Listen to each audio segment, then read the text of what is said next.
يا أيها الذين آمنوا كتب عليكم الصيام كما كتب على الذين من قبلكم لعلكم تتقون۔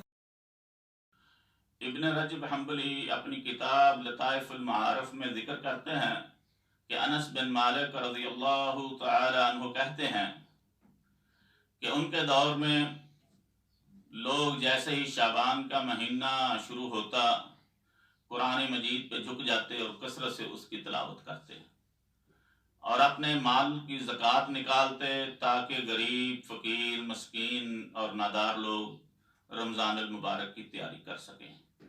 گویا کہ وہ شعبان کے مہینے میں ہی رمضان کی تیاری شروع کر دیتے تھے۔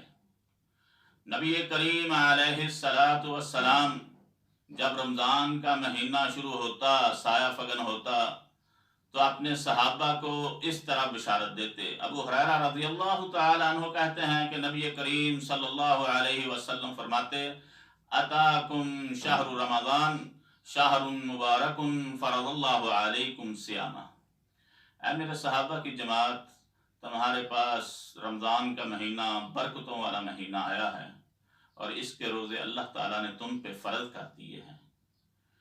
عمر رضی اللہ تعالی عنہ کے بارے میں ابو لیث سمرقندی اپنی کتاب تنبیہ الغافلین میں لکھتے ہیں کہ جب رمضان کا مہینہ شروع ہوتا تو حضرت عمر کیا کہتے: مرحبا بمطہرنا من الذنوب، خوش آمدید، یہ مبارک مہینہ ہمارے گناہوں کو معاف کروانے والا ہے۔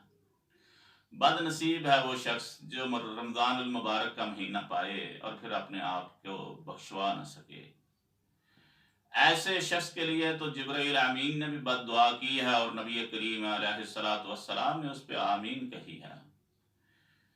آپ صلی اللہ علیہ وسلم سے جب پوچھا گیا کہ آپ نے آمین کیوں کہی ہے تو آپ نے کہا کہ جبرائیل امین نے بد دعا کی ہے، کہا ہے کہ رغم انف من ادرک رمضان فلم یغفر لہ، بد نصیب ہے وہ شخص جو رمضان المبارک کا مہینہ پائے اور اپنے آپ کو بخشوا نہ سکے۔